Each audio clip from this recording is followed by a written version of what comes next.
इथून चाललोय चपेटदान मारुतीच्या मंदिरात. चला इथंच आहे. हे बघा, अतिशय या किल्ल्याची सगळ्यात महत्वपूर्ण जागा ही आहे आणि सगळ्यात प्रिय जागा आणि अद्भुत ही आहे एक मूर्ती. चला आता मी इथं ना माझ्यापेक्षा उंच असणारी ही मूर्ती आहे. आता मी तुम्हाला वर जाऊन दाखवतो. ब्लॉगर घरी आपल्या घरच्यांना तिथून असं तिथं खाली एक असा एक मोठा दगड आहे.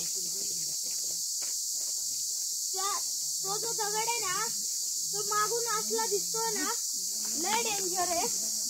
चला मी इकडून येतोय आणि तिकडून खाली उतरतो. आता इकडे बाबा वर तर लयच आहे. वरती दाखवा जरा कॅमेरामॅन. तर भव्य दिव्य डेंजर जागा आहे ही. आणि आता मी उतरतोय एका अवघड